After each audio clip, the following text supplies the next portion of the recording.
Welcome back to the Center on Buffalo podcast, brought to you by Dano's Seasoning. Right now, they have a special. You can get their 13-pack of premium seasoning for just $65. You can try 13 of the flavors, just $65 if you use the promo code Buffalo. There's a link to that in the show notes. Go check them out. My favorite seasoning out there. You hear me talk about it on the podcast each and every week. You will not be disappointed. They will make you look good. Yum, yum. Get you some. Go check them out. All right, so this week's guest, Brandon Thorn. He is the owner of Trench Warfare Newsletter. That's a Substack, so go check that out. Subscribe to them. He puts out incredible information. You can follow him on X, but on that Substack, you're going to get the behind the scenes, the premium stuff, and he's got his rankings of 75 O-Linemen coming out this week. I can't wait to honestly check that out, see where he's got a bunch of our Bills guys. I know Spencer Brown, I've been hearing he's going to be climbing in those rankings. I'm going to be checking that out. He's also an O-line and D-line analyst for the Bleacher Report. And so this is a perfect guy to have on before the season, talk about the current state of the Bills O-line and the defensive line, see if this defensive line group upgraded enough to get them over the hump in the playoffs, put some pressure on those elite quarterbacks around the league. And we're also going to talk about some stuff from around the league where he has some other O-lines and D-lines ranked. He is one of the guys that I love to follow most on social media when it comes to the trenches. So go check him out. You're going to enjoy this podcast. Thank you to everyone who has subscribed as of late, who tune in weekly, who share this podcast. It means the world to me. We had Jim Kelly on last week. That was a fun one. And right now I'd be remiss if I didn't say, please keep the Kelly family and his daughter Aaron and Parker in your prayers. Just after recording the podcast, he was so excited on the podcast talking about how he was going to have his grandson coming soon. And then there were some complications at birth, and we don't know all the details. Definitely respect their privacy, but please be praying for them. Enjoy this episode. And thanks as always for tuning in. Go Bills. Hit us up on all social media at The Buffalo Pod. Hey, brother. Welcome on the podcast.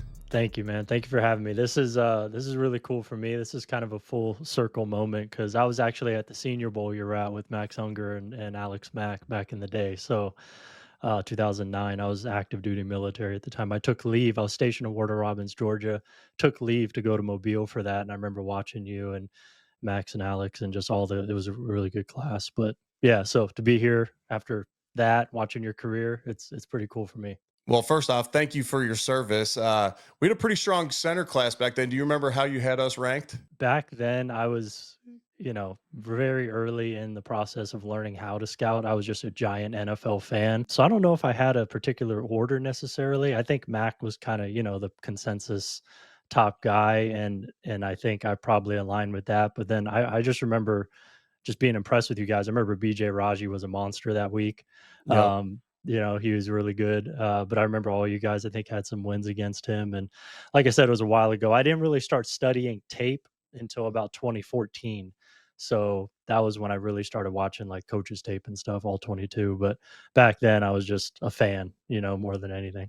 Yeah, BJ Raji was on a tear that week, and then I was watching him go against the North guys. I was on the South team, and then for the game, they stick me at guard. I guess some team said, hey, put Eric at guard for the game when we want to see how he does. And luckily, I think BJ Raji was taking some plays off in the actual Senior Bowl game. He had made his mark on the week throughout practices and made me look pretty good at guard. And then the Bills make me the number one guard selected in the draft since they started me there to start my career. But all that being said, we won't focus on me on this podcast. We'll get into more of what you do. We'll talk about the Bills O-line. We'll have some fun talking about maybe some trends around the league and whatnot. But you just got back from the O-line Masterminds with Duke Manyweather, something I follow from afar.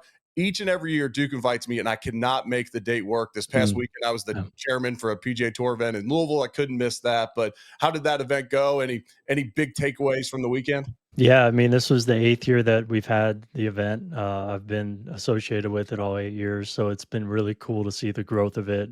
This was the first year at a new venue, so we were at the Cosm in Dallas, which I think it was the second one built. First one was in LA, and this one in Dallas. They're building one in Atlanta. It's essentially kind of like, from what I understand, similar technology to the Sphere in Vegas. Yeah, those look so cool.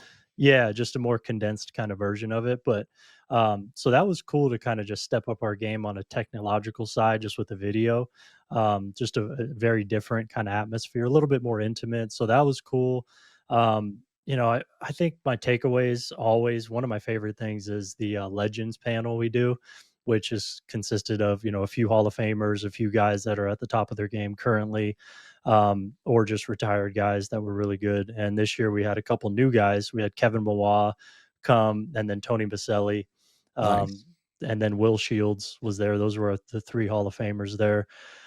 So that's always just fascinating to me, just to hear about their process, what made them successful, stories, which I love because I'm such an NFL history nerd, I guess you could say. I mean, and then, more specifically, just one, and we posted about this a little bit, but I was really kind of taken back by the fact that when other people were up speaking, the Hall of Famers were taking really diligent notes. And it was no joke. I mean, it wasn't exaggerated. They were literally just writing almost the whole time. And they're taking notes not just of fellow Hall of Famers, but of guys that are playing in the NFL today. And even Right. some guys who aren't like Pro Bowl, all pro type guys. We had other guys, come up there who were good, and they're taking notes of them. And I was just like, man, anytime I wasn't taking notes, it was kind of a check, like, all right, like you could be taking something from this, so that was cool. And there's a bunch more, but that's kind of a, big picture takeaway for me. Yeah, and that's a simple thing, but I mean, that's any What it industry of life. says, Yeah, you any know, industry of life, the best are always trying to continue to learn. And guys like the ones exactly. you mentioned, we had Kevin Mawai come in. He was a training camp intern, but he played under Doug Marone. He knew our system. So he was in the room with us during training camp, constantly taking notes, giving guys feedback at the end, and just absolutely took the same things away that you did. Okay, one of the best centers of all time. Now he's in here taking notes, writing questions for our O-line coaches, for us in the room. Hey, why'd you do this? Okay, maybe try this tomorrow. Feel like this could work for you. So Yep. the best are always continuing to try to get better, no matter what industry you're in. Exactly. Exactly. You recently did a video in a podcast with Aaron Kromer, one of my favorite coaches I've ever had. He remains a close friend of mine as well.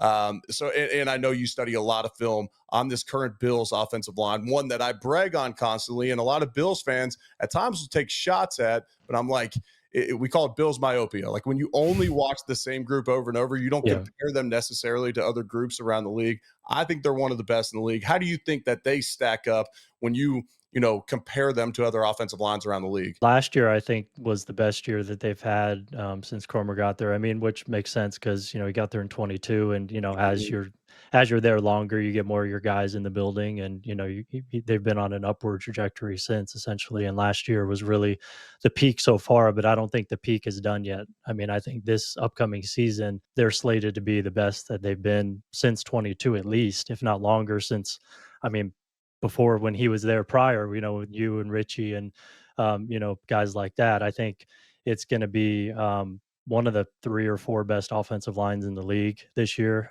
When I do my rankings, unit rankings, that is, later this month, they're going to be in the top tier.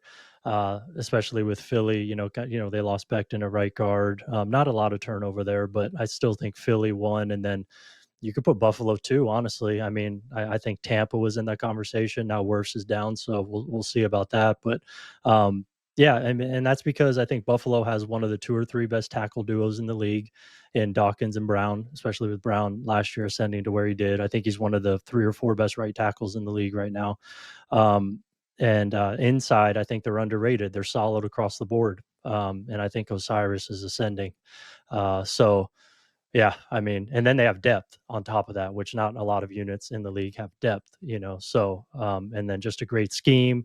They have a quarterback to right some wrongs, make them look a little bit better when they do fail a little bit. They're just in a great ecosystem to succeed, and they have really good personnel. They just check all the boxes. Yeah, I agree with you, and I thought it was fascinating when Cromer was on your podcast. And check out those clips that he's got on his X account. You can go watch the podcast as well. But Cromer does a great job of talking about just building to their strengths. And Yeah, okay, so Osorens might be able to not pull well. Okay, well, we got two tackles that can pull, so that does not matter. We can just pull those guys instead. We can pull the center. right. We can do some different things to just work with the talent of our group. It's one of the reasons I like Cromer so much as an offensive line coach, because he builds his techniques per player based around their skill set. And I think that makes him one of the best.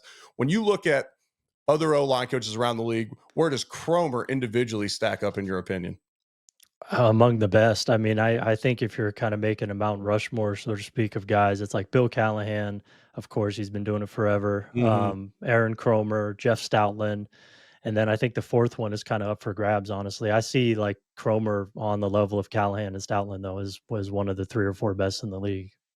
Yeah, I agree. I So, agree. yeah. I agree with that list there. And His track record speaks for itself, you know. no So, doubt about yeah. it. Yeah. And all right, so the Bills have built this offensive line. They bring in David Edwards. He's playing left guard, but he played under Kromer. You bring in McGovern as a guard, move him to center. The other three guys are drafted. I'm going to ask you a question about how the Bears did it this offseason. Do you see much success when you say, okay, we're going to bring in 4 new guys to an offensive line? We got a new offensive coordinator. Everyone's saying, okay, this is going to be a big time upgrade for Caleb Williams on the offensive line. Yes, on paper it is. How do you see an offensive line like that gelling in year one? Yeah, it's a great question because it's, you know, that's kind of one of those things that isn't guaranteed of happening. You know, that's why continuity I think is a factor in offensive line play is probably more than any other position because you got to have 5 guys playing as one and that whole thing. So, you know, the more familiar you are with the guy next to you, the more you could communicate non-verbally and things like that and just be more efficient. So they're going to have to, you know, kind of get that quickly, obviously, be in year one together. Um, I think it is a little bit different in this case, or there's an additional factor that I think is important to mention, and that's the fact that, you know, Ben Johnson, their offensive coordinator, head coach, is designing his track record the last few years has been one where he's designed one of the most offensive line friendly schemes in the league in terms of Mm-hmm. heavy play action, heavy RPOs, screens. It's creative. They're leaning on the run game. Their run game's very diverse. You don't really know what you're getting. So I always look at that when you look at the performance of an offensive line, either as a unit or as an individual player. You look at the scheme and what they're being asked to do, what they're not being asked to do. Are they being put in situations that accentuate their strengths or, you know, make it look worse?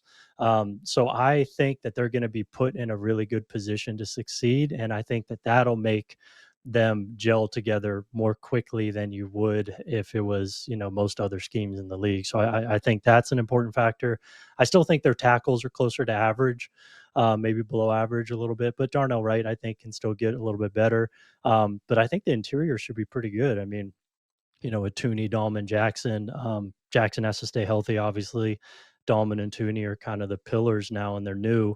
Um, I understand why they did what they did. It makes sense to me. And now having Bill Johnson, I mean, or excuse me, Ben Johnson, it just is encouraging to me. I think they could be pretty good, and I think I'm going to have them as like a kind of a top 8 to 10 unit coming into the league because of the personnel scheme.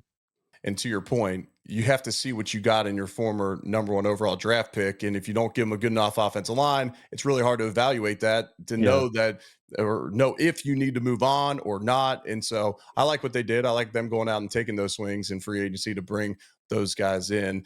All right. So there's a lot of talk nowadays about how it's harder and harder to transition into the NFL as an offensive lineman because of the schemes in college. And then also because of the lack of padded practices throughout the season. It's harder to develop. Is that something you're seeing when you're evaluating young offensive line talent throughout the league? Yeah, I mean, it's something that we've seen since they changed it really, and really over the last 5, 6 years, I would say you've seen that it's been more talked about. I think a lot of former offensive linemen, I mean, you'd be able to speak to this better than me, but have kind of echoed that yeah, it is different. You have to seek other means to get better, a la, you know, Duke Manyweather, guys like that who are training offensive line specific stuff in the off season, so that's risen as the padded practices and stuff has dropped. It's kind of been you know, a relationship that's synced together, and I think that has helped.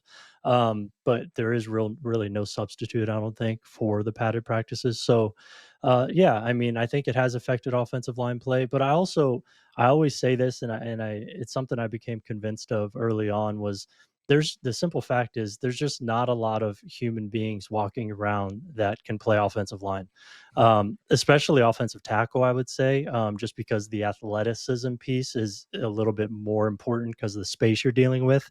However, it goes across the board. That's why, I mean, the demand exceeds the supply dramatically for offensive linemen in the NFL. I think that's honestly why a big reason why we don't have developmental leagues, because the product would just be honestly not very good because the offensive line play is going to be poor.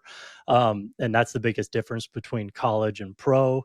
There's a lot of differences, but line play. Yep. So that to me is a huge piece of it. Like, yeah, padded practices makes it worse, but you're never going to have 32 solid tackles in the league at one time ever. I don't think, it's just, so that's kind of how I see it.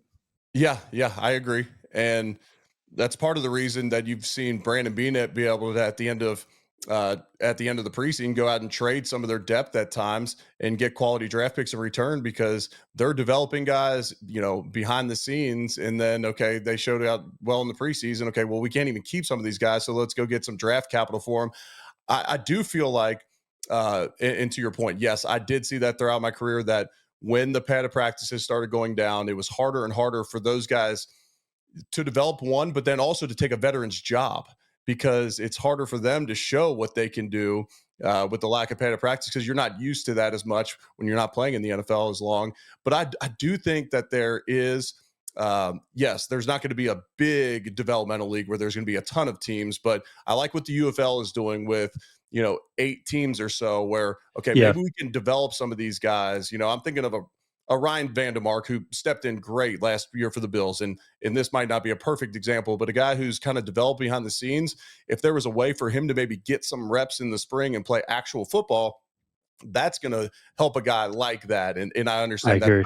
not, maybe David Clayton, the young offensive lineman, the international player the Bills have, and he'll get a free year this year on their practice squad being an international guy. But if a guy like that could go out and get some actual reps in the spring, and I know that there's going to be injury concerns and liabilities that teams aren't necessarily going to deal with, but if they can come to some type of an agreement where they can send some of those guys down, cornerbacks as well, which have been tougher to develop and Yep. tougher to transition to league. I think there is some value in a league like that can help develop some of this young talent, especially quarterback, O-line, and corner. Those would be the 3 positions I see the most. Let's take a moment to hear from one of our podcast partners, and that is Waterboy. These right here, these workout hydration ones, these are my favorite. For those watching on YouTube, you can see me holding the box. Those are my favorite, but I'll tell you what, you will love their line of products. They are great. They taste good. They're clean. Last weekend, I was hosting a PGA Tour event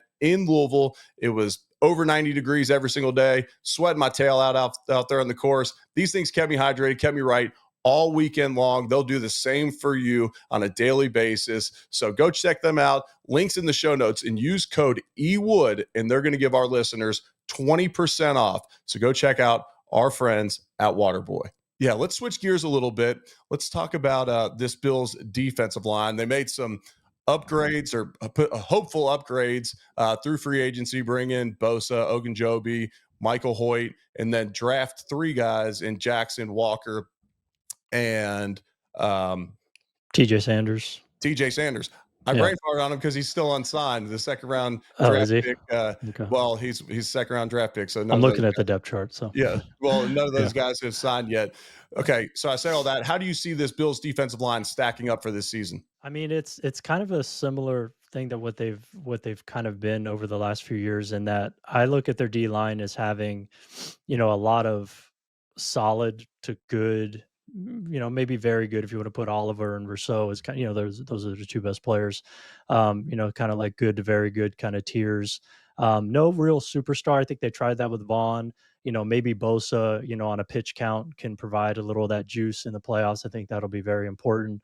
But for the most part, this is a, some of the parts kind of defensive line where now you're injecting more youth into it, which they've already done in the past, but now they're doing it again. I like that idea, try to create a pipeline there, have depth, have a good rotation, no real drop off on the rotation. I think that's the idea behind it. And that's what I see in what these players have put on film that I've seen. So if, Rousseau and Oliver are your 2 dudes, and then you got, some good depth around them, this is probably a top half of the league defensive line. I mean, defensive line, in my opinion, is the most loaded position in the league. I know receiver now the last few years has become that as well. But to me, like three technique to me is just like, probably even when you play too, but like three technique to me is just like every week there's a guy that's like, star level player, and then there's depth everywhere. So with that said, I think that maybe a top 10-ish kind of defensive line, top 10, top 15. That's kind of how I see it. But yeah, I mean, it's a quality unit, I think, for sure. And there's unknowns with Sanders and Jackson coming in. Can those guys make an impact early? How are they going to transition from the SEC to the NFL? They were able to make plays there in college. Are they going to be able to make those same plays? And I've talked about on the podcast, I work for the Bills. I'm rarely hypercritical of them, and I don't need to be. They've been one of the best teams in the NFL since I've been covering them each and every year. But one of my biggest things is the inability with a four-man rush in the playoffs to affect the other team's quarterback. When you look at their elimination games, 3 times against the Chiefs and the Bengals, they just haven't been able to get enough pressure on those quarterbacks that you can't simply sit there and blitz. You can't simply sit there and blitz those guys. They're 2 of the tops in the league when it comes to quarterback rating against the blitz. So when you look at this Bills defensive line now, do you think this is a group that can consistently get pressure on Mahomes to affect him in the playoffs? It's a great question.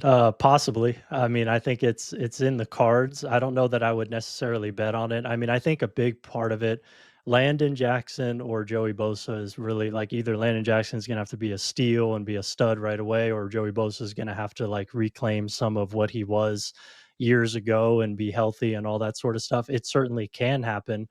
But I just don't see is it like a given or close to it, like maybe a couple other units in the league. But I can't agree more with you that that's really. I saw somebody ask the question on your X post about this podcast. Asking questions, and they basically said like, why hasn't the Bills not been able to generate consistent pressure on Mahomes? And that's it. I mean, the magic pill for defensive play in the NFL is being able to create pressure with 4, and that's the Eagles personified that last year. You go back to the Giants Patriots, when the Patriots were undefeated. The Giants, how did they beat them? They were able to rush with 4. The Eagles did that last year against the Chiefs. It's very hard to attain that. There's only like 1 or 2 defensive lines in the league any given year who are actually doing that at a high level. So you're threading a very fine needle there. I think what you have to do is just take swings, and try to Right. build it. And I think the Bills did that in a way that makes sense. I think Landon Jackson, especially, like, there's something there for sure. I mean, he's the guy who gave Will Campbell the most trouble last year on tape in college, and it's cooler in the same division now. So that's going to be fun. But yeah, so I understand what they're trying to do. I'm not convinced that it's there yet. I mean, it's July, who knows? It's kind of hard to be convinced, but they have a shot, and I think that there's probably a pretty good chance they're going to be better than they were last year on the defensive line. I think that's fair to, assume or project. Yeah, I agree. And for those that aren't able to just get there like the Eagles were last year, then you got to get more creative. It might be different looks. You're attacking matchups, and you got to be able to do that come playoff time. Yeah. Um, we both just mentioned the Eagles. Obviously, they bring back a ton of star power. Do you have them ranked at the top of your defensive line rankings? Yeah, so I'm starting on my offensive line rankings. I can speak more to that. Defensive line, I don't have like an outline done. I don't think I'm gonna have Philly first though, just off the top of my head thinking about it. I just think it's more of kind of a jumbled tier one right now, because I mean they lost, Josh Sweat, Milton Williams. I know they're gonna retool, with younger guys as they always do, but I don't necessarily see them picking up where they left off last year. I still think they're gonna be a really good defensive line. With Jalen Carter obviously leading the way as a star. But I see it just there's more competition this year. Like the Steelers, I mean, obviously come to mind as another one that they're loaded. Sneaky one to me is the Seahawks. I think they have a really good defensive line. But there's others, I mean, that I'm not mentioning right now. So yeah, to answer your question, one I think is honestly up for grabs. It's kind of like pick your flavor sort of thing. I think that there's a handful of teams that you could select one and justify it. When you're watching film, Do you see what we used to see in the offensive line room? So we used to joke that the hardest guys to block in the league, or the best D linemen most of the time in that given year, are the guys heading into a contract year. Is that something that you see on film? Like, okay, this is an uptick in effort by this guy because he's now trying to go chase those sack numbers to get the big contract. I certainly think that's a piece of the puzzle that you have to factor in. I mean, this is Milton Williams, right? He just got paid by the Patriots. He was in a contract year and had the best year of his career with Philly last year. So perfect example right there. But yeah, I mean, I think that's a factor, human nature. I mean, you're motivated by different things, and if you know that you're going to be able to hit the open market, and you may only, I mean, what is the average NFL contract or NFL career like? What, 3, 4, 5 years, whatever. So if you're going to hit the open market, there's extra motivation there to secure as much money as you can by playing the best that you ever have and preparing and doing all the things better than you ever have. So, I mean, to me, it's a no-brainer factor. And I actually just had this conversation with somebody at Offensive Line Masterminds this week, a current player, and he basically, validated that as well. He's like, "Yeah, of course I look at that." So yeah, it just makes sense that that's a factor.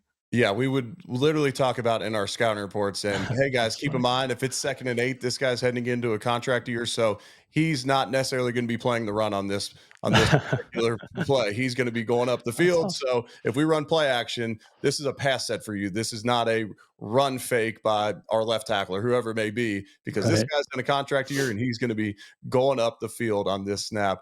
All right, That's good. I know there's a ton of great pass rushers around the NFL right now, but Yeah. when you look at edge rushers, who do you feel like maybe that top 1 or 2 is throughout the league right now?